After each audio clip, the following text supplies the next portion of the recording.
ಸ್ನೇಹಿತರೆ, ನಮ್ಮ ಈ ಕಥೆ ನಿಮಗೆ ಇಷ್ಟವಾಗಿದ್ದರೆ ದಯವಿಟ್ಟು ಲೈಕ್ ಮತ್ತು ಶೇರ್ ಮಾಡಿ. ಕಥೆಯ ಕೊನೆಯಲ್ಲಿ ನೀವಿನ್ನೂ ಚಾನಲ್ ಸಬ್ಸ್ಕ್ರೈಬ್ ಮಾಡದಿದ್ದರೆ ನಮ್ಮ ಚಾನಲನ್ನು ಸಬ್ಸ್ಕ್ರೈಬ್ ಮಾಡಿರಿ.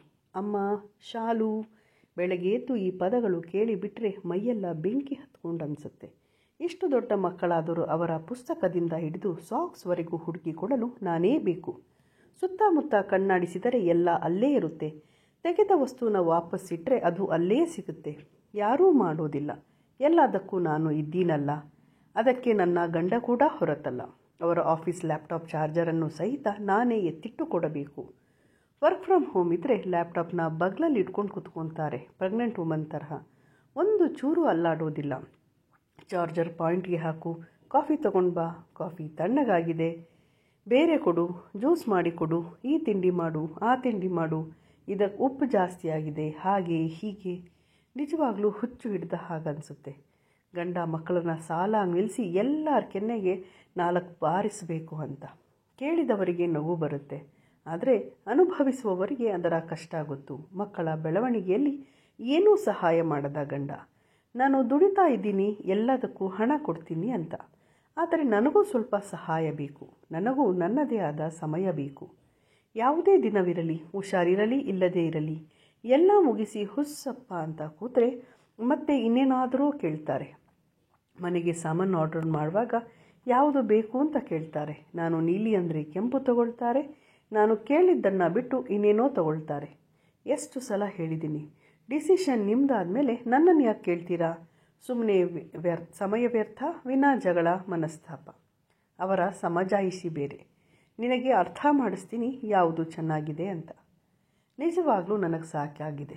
ಯಾರೂ ಇಲ್ಲ ನನ್ನನ್ನು ಅರ್ಥ ಮಾಡಿಕೊಳ್ಳುವವರು. ಈ ಗಂಡಸರ ಮನೆಯಲ್ಲಿ ನನಗೆ ಇರೋದಕ್ಕೆ ಕಷ್ಟ.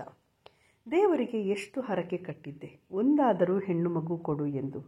3 ಜನ ಗಂಡು ಮಕ್ಕಳು ಹುಟ್ಟಿದ್ದರು. ಗಂಡ ಸಾಲದು ಅಂತ ನನ್ನ ಜೀವ ತಿನ್ನೋಕ್ಕೆ. ಬೆಳಗ್ಗೆ 9ಕ್ಕೆ ಎಲ್ಲ ಹೋದರೆ ಮಧ್ಯಾಹ್ನ 3ಕ್ಕೆ ಮಕ್ಕಳು ಬರ್ತಾರೆ, ಸಂಜೆ 6ಕ್ಕೆ ಗಂಡ ಬರ್ತಾರೆ. ಅಷ್ಟರೊಳಗೆ ಮನೆಯ ಎಲ್ಲ ಕೆಲಸ ಮುಗಿಸಬೇಕು. 5 ನಿಮಿಷದ ರೆಸ್ಟ್ ಕೂಡ ಸಿಗೋದಿಲ್ಲ. ಪ್ರತಿದಿನ ಏನಾದರೂ ನೆಪ ಮಾಡಿ ಒಬ್ಬರಲ್ಲ ಒಬ್ಬರು ಚಲ್ಲಾಪಿಲ್ಲಿ ಮಾಡಿರ್ತಾರೆ. ಬಟ್ಟೆ ಇರಬಹುದು, ಪುಸ್ತಕ ಇರಬಹುದು. ನಾನು ಎಷ್ಟು ಅಂತ ಎತ್ತಿಡಲಿ? ನನಗೂ ಈಗ 40 ವರ್ಷ. ಯಾಕೋ ಒಂದು ವಾರದಿಂದ ಬೆನ್ನು ನೋಯ್ತಾ ಇದೆ.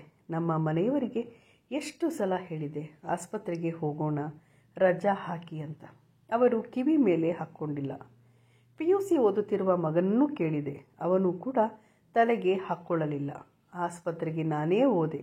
ಅಲ್ಲಿ ಗೊತ್ತಾಯಿತು ನನಗೆ ಡಿಸ್ಕ್ ಬಲ್ಜ್ ಆಗಿದೆ ಎಂದು.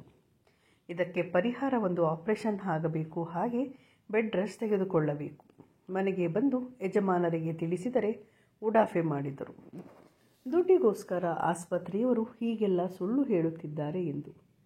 ನನಗೆ ವಿಪರೀತ ಬೆನ್ನು ನೋವು ತಡೆಯಲು ಸಾಧ್ಯವಾಗದಿದ್ದಾಗ ಆ ದಿನ ಬೆಳಗ್ಗೆ ನಾನು ಎದ್ದೇಳಲೇ ಇಲ್ಲ. ಯಾರೆಲ್ಲ ಎಷ್ಟೇ ಕಿರುಚಿದರೂ ನನ್ನ ಪಾಡಿಗೆ ನಾನು ಮಲಗಿದ್ದೆ. ಗೊಣಗಾಡುತ್ತಾ ಅಪ್ಪನೊಟ್ಟಿಗೆ ದುಡ್ಡು ತೆಗೆದುಕೊಂಡು ಮಕ್ಕಳು ಹೋಟೆಲ್ನಲ್ಲಿ ತಿಂದು ಹಾಗೆ ಹೋಗುತ್ತೇವೆ ಎಂದು ಹೊರಟರು. ಕರುಣೆಯಿಂದನಾದರೂ ಒಮ್ಮೆ ಪತಿದೇವ ಬಂದು ನನ್ನನ್ನು ವಿಚಾರಿಸಿಕೊಂಡಿದ್ದರೆ ನನಗೆ ಎಷ್ಟು ಸಮಾಧಾನವಾಗುತ್ತಿತ್ತು. ಆದರೆ ನಮ್ಮ ಯಜಮಾನರು ಸಿಟ್ಟು ಮಾಡಿಕೊಂಡು ಆಫೀಸಿಗೆ ಹೋದರು. ಈ ಮನೆಯಲ್ಲಿ ನಾನು ಏನು ಎಂದು ನನಗೆ ನಿಜವಾಗಲೂ ಅಳು ಬಂತು. ಬೆನ್ನು ನೋವಿನಗಿಂತ ನನಗೆ ಆ ದುಃಖವೇ ಹೆಚ್ಚಾಯಿತು. ನಾನು ಕೂಡಲೇ ನನ್ನ ಅಣ್ಣನಿಗೆ ಫೋನ್ ಮಾಡಿದ್ದೆ. ಎಲ್ಲವನ್ನೂ ಬಿಟ್ಟು ನನ್ನ ಅಣ್ಣ ಅತ್ತಿಗೆ ಬಂದರು. ನನ್ನ ಅಣ್ಣ ಮತ್ತು ತಂದೆಯ ಬಗ್ಗೆ ತುಂಬ ಹೆಮ್ಮೆ ಇದೆ. ಅಣ್ಣ ಆಗಲಿ ತಂದೆಯಾಗಲಿ ನನ್ನ ತಾಯಿ ಮತ್ತು ಅತ್ತಿಗೆಯನ್ನು ತುಂಬ ಚೆನ್ನಾಗಿ ನೋಡಿಕೊಳ್ಳುತ್ತಾರೆ. ತಾಯಿಯನ್ನು ಕಳೆದುಕೊಂಡ ನನಗೆ ಅತ್ತಿಗೆಯೇ ತಾಯಿಯಾಗಿದ್ದರು. ರಿಪೋರ್ಟ್ ಎಲ್ಲ ನೋಡಿದ ಅಣ್ಣ ಕೂಡಲೇ ಅವರ ಮನೆಗೆ ಕರೆದುಕೊಂಡು ಹೋದ. ಮತ್ತೊಮ್ಮೆ ಡಾಕ್ಟರ್ ಹತ್ರ ಹೋಗಿ ಸೆಕೆಂಡ್ ಒಪಿನಿಯನ್ ತೆಗೆದುಕೊಂಡ ಮೇಲೆ ವಿಷಯದ ಗಂಭೀರತೆ ಅರಿವಾಯಿತು. ಕೂಡಲೇ ಅಣ್ಣ ನಮ್ಮ ಮನೆಯವರಿಗೆ ಫೋನ್ ಮಾಡಿ ವಿಷಯ ತಿಳಿಸಿದ. ಮನಸ್ಸು ಕರಗಲಿಲ್ಲ. ಅವನ ಮೇಲೆ ಕೂಗಾಡಿ, ನಿನ್ನನ್ನು ಯಾರು ಬರೋದಕ್ಕೆ ಹೇಳಿದ್ದು? ಮಕ್ಕಳ ಸ್ಕೂಲ್ ರಜಾ ಬಂದಾಗ ನೋಡೋಣ, ಈಗ ಆಪರೇಷನ್ ಮಾಡಿಸೋದಕ್ಕೆ ಆಗೋಲ್ಲ ಎಂದು ಫೋನ್ ಇಟ್ಟರು. ಅಣ್ಣ ವಿಷಯವನ್ನು ಹೇಳಲಿಲ್ಲ. ಅವನೇ ಡಾಕ್ಟರ್ ಜೊತೆ ಚರ್ಚಿಸಿ ಆಪರೇಷನ್ ದಿನಾಂಕ ಗುರುತು ಮಾಡಿದ್ದ. ಮನೆಗೆ ಬಂದೆ. ಅತ್ತಿಗೆ ಹದವಾಗಿ ಬಿಸಿ ಸಾರು ಅನ್ನ ಕಲಸಿ ತಿನ್ನಿಸಿದರು. ಕಣ್ಣಿಂದ ಕಣ್ಣೀರು ಶುರುವಾಗಲು ಪ್ರಾರಂಭವಾಯಿತು. ಅದಕ್ಕೆ ಎಲ್ಲರಿಗೂ ಗಾಬರಿಯಾಯಿತು. ಅಪ್ಪ ಕೇಳಿದರು, ಯಾಕೆ ಅಳ್ತಾ ಇದ್ದೀಯಾ ಎಂದು. ಆಗ ಹೇಳಿದೆ, ಅಪ್ಪ, ನನ್ನನ್ನು ಆ ಮನೆಯ ಜೀತಕ್ಕೆ ಬಿಟ್ಟಿದ್ದೀಯಾ ಅನಿಸುತ್ತೆ ಅಪ್ಪ. ಅಲ್ಲಿ ಹೆಂಡತಿಯ ಸ್ಥಾನ ಇಲ್ಲ, ಒಬ್ಬ ಆಳಿನ ಸ್ಥಾನ. ಮಕ್ಕಳಿಗೂ ಅಪ್ಪನ ಬುದ್ಧಿ. ಎಷ್ಟು ಸಹಿಸಿ ಸಹಿಸಿ 20 ವರ್ಷದಿಂದ ಸಾಕಾಯಿತು ಎಂದು ಹೇಳಲು ಶುರು ಮಾಡಿದೆ. ತಾವು ಕುಡಿದ ಕಾಫಿ ಕಪ್ಪನ್ನು ಸಹಿತ ಎತ್ತಿಡುವುದಿಲ್ಲ. ಗಂಡನಿಗೆ ನಾನು ಕೆಲಸಕ್ಕೆ ಹೋಗುವುದಿಲ್ಲ ಎಂದು ತಾತ್ಸಾರ. ನಾನು ಹೇಗೆ ಕೆಲಸಕ್ಕೆ ಹೋಗಲಿ? ಮಕ್ಕಳು ಬಾಣಂತನ, ಅತ್ತೆ ಮಾವ ಹಾಸಿಗೆ ಹಿಡಿದರು. ಇವಾಗ ಹೇಗೆ ಹೋಗುವುದಕ್ಕೆ ಸಾಧ್ಯ? ಮತ್ತೆ ಜೋರಾಗಿ ಅಳಲು ಪ್ರಾರಂಭಿಸಿದಳು. ಅಣ್ಣ ಹಾಗೂ ತಂದೆ ಹೇಗೋ ಸಮಾಧಾನ ಮಾಡಿ ಅವಳನ್ನು ಮಲಗಿಸಿದರು. ಮುಂದಿನ 4 ದಿನಗಳಲ್ಲಿ ಶಸ್ತ್ರಚಿಕಿತ್ಸೆ ಇತ್ತು. ಶಸ್ತ್ರಚಿಕಿತ್ಸೆಯ ನಂತರ ಹುಷಾರಾಗಿ ನಾನು ತವರಿಗೆ ಬಂದೆ. ಆಗೊಮ್ಮೆ ಈಗೊಮ್ಮೆ ಗಂಡ ಮಕ್ಕಳು ಬಂದಿದ್ದರು. ನನ್ನ ಗಂಡನೇನು ಮನೆ ಕೆಲಸ ಅಂದರೆ ಹಗುರಾಗಿ ತೆಗೆದುಕೊಂಡಿದ್ದ. ಹೋಟೆಲ್ ಊಟ, ಮನೆಯ ಎಲ್ಲ ಕೆಲಸ ಮಾಡಿ ಸಾಕಾಗಿತ್ತು. ನನಗೆ ರೆಸ್ಟ್ ಅಗತ್ಯವಿದ್ದುದರಿಂದ ಅಪ್ಪ ಮತ್ತು ಅಣ್ಣ 1 ತಿಂಗಳ ನಂತರವೇ ಕಳಿಸುವುದು ಎಂದರು. ಇತ್ತ ಕಡೆ ನನಗೆ ಯಾವುದಕ್ಕೂ ಆಸಕ್ತಿ ಇಲ್ಲ. ಸದಾ ಮಂಕಾಗಿ ಕೂರುತ್ತಿದ್ದೆ. ಇದನ್ನು ಗಮನಿಸಿದ ಅತ್ತಿಗೆ ನನ್ನನ್ನು ಪ್ರೀತಿಯಿಂದ ವಿಚಾರಿಸಿದರು. ಅಳುತ್ತಾ ನಮ್ಮ ಮನೆಯ ವಿಷಯವನ್ನೆಲ್ಲ ಅವರಿಗೆ ಹೇಳಿದೆ. ಮರುಕಪಟ್ಟ ಅವರು ಅಣ್ಣನೊಂದಿಗೆ ವಿಷಯವನ್ನು ಚರ್ಚಿಸಿ ನನ್ನನ್ನು ಮಾನಸಿಕ ತಜ್ಞರ ಹತ್ತಿರ ಕರೆದುಕೊಂಡು ಹೋದರು. ನಾನು ಖಿನ್ನತೆಗೆ ಜಾರಿದ್ದೆ. ಕೆಲವು ಥೆರಪಿಗಳ ನಂತರ ಸುಧಾರಿಸುವುದಾಗಿ ಹೇಳಿದರು. 1 ವಾರದ ನಂತರ ಗಂಡ ಮಕ್ಕಳು ಪ್ರತಿದಿನ ಸಂಜೆ ಬಂದು ನನ್ನೊಟ್ಟಿಗಿದ್ದು ಊಟ ಮುಗಿಸಿಕೊಂಡು ಹೋಗುತ್ತಿದ್ದರು. ಮಕ್ಕಳ ಕಾಟಕ್ಕೆ ನನ್ನ ಗಂಡ ಅರ್ಧ ಜೀವವಾಗಿದ್ದರು. ಮುಂದಿನ ವಾರ ನಮ್ಮ ಮನೆಗೆ ಹೋಗೋಣ, ಎಲ್ಲದಕ್ಕೂ ಕೆಲಸದವರನ್ನು ಇಟ್ಟರಾಯಿತು, ಬಂದು ಬಿಡು ಎಂದರು. ನಾನು ಬಿಲ್ಕುಲ್ ಬರುವುದಿಲ್ಲ ಎಂದೆ. ಚರ್ಚೆಗೆ ಅವಕಾಶ ಕೊಡದೆ ಅಣ್ಣ ನನ್ನ ಗಂಡ ಮತ್ತು ಮಕ್ಕಳನ್ನು ವಾಕಿಂಗ್ಗೆ ಕರೆದುಕೊಂಡು ಹೋದ. ಅಣ್ಣ ನನ್ನ ಈಗಿನ ಪರಿಸ್ಥಿತಿ, ಖಿನ್ನತೆ ಹಾಗೂ ಮುಟ್ಟು ನಿಲ್ಲುವ ಸಮಯವಾದ್ದರಿಂದ ನನ್ನಲ್ಲಿ ಆಗುತ್ತಿರುವ ಬದಲಾವಣೆಯ ಬಗ್ಗೆ, ಮಾನಸಿಕ ಕಾಯಿಲೆಯ ಬಗ್ಗೆ ಗಂಡ ಮಕ್ಕಳಿಗೆ ತಿಳಿ ಹೇಳಿದ. ಶಾಲು ಹೆಂಡತಿ ಮತ್ತು ಅಮ್ಮ ಆಗಿ ಆರೋಗ್ಯವಾಗಿರಬೇಕೆಂದರೆ ಎಲ್ಲರೂ ಬದಲಾಗಬೇಕು ಎಂದು ತಿಳಿವಳಿಕೆ ಹೇಳಿದ. ಹೇಗೆ ನಮ್ಮ ಮನೆಯಲ್ಲಿ ಕೆಲಸವನ್ನು ಹಂಚಿ ಮಾಡುತ್ತೇವೆಯೋ ನೀವು ಹಾಗೆ ಮಾಡಬೇಕು ಎಂದು. ಪರಿಸ್ಥಿತಿಯ ಗಂಭೀರತೆಯನ್ನು ಅರ್ಥ ಮಾಡಿಕೊಂಡ ಗಂಡ ಮಕ್ಕಳು ತಮ್ಮ ತಪ್ಪಿನ ಬಗ್ಗೆ ಬೇಸರ ಪಟ್ಟುಕೊಂಡರು. ಇನ್ನು 2 ವಾರ ನಾವು ಎಲ್ಲ ತಯಾರಿ ಮಾಡಿ ಶಾಲುನ ಕರೆದುಕೊಂಡು ಹೋಗುತ್ತೇವೆ ಎಂದು ಮಾತು ಕೊಟ್ಟರು. ಎಲ್ಲ ವಾಪಸ್ ಬಂದ ಮೇಲೆ ನಾನು ಇನ್ನೂ ಬೇಜಾರಿನಲ್ಲಿದ್ದೆ. ನನ್ನ ಗಂಡ ಮತ್ತು ಮಕ್ಕಳು ಹೆಚ್ಚಿನ ಒತ್ತಡ ಹೇರದೆ ನಾಳೆ ಬರುವುದಾಗಿ ಹೇಳಿ ಹೋದರು. ಇತ್ತ ಅಣ್ಣ ಮತ್ತು ಅಪ್ಪ ನನಗೆ ಬುದ್ಧಿ ಹೇಳಿದರು. ಸಂಸಾರ ಎಂದರೆ ಒಬ್ಬರಿಗೆ ಒಬ್ಬರು ಬೆನ್ನೆಲುಬಾಗಿ ನಿಲ್ಲಬೇಕು.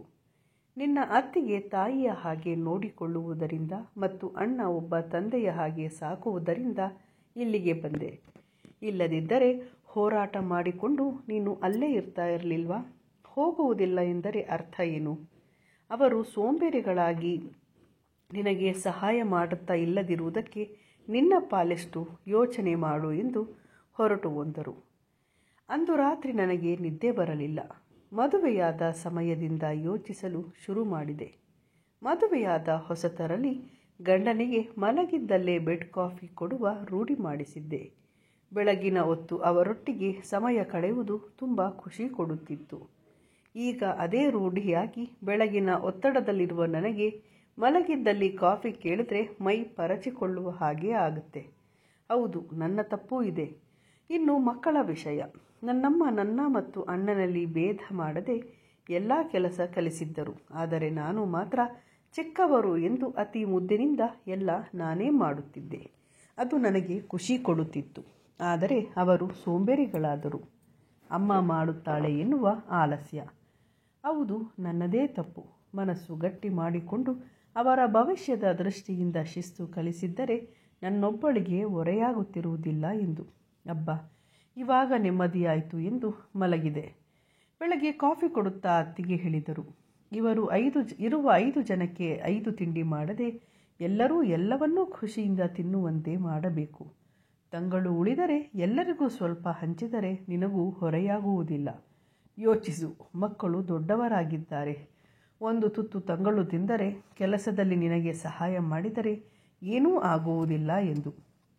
ನಾನು ಹೌದು ಅತ್ತಿಗೆ ಎಂದು ತಲೆಯಾಡಿಸಿದೆ.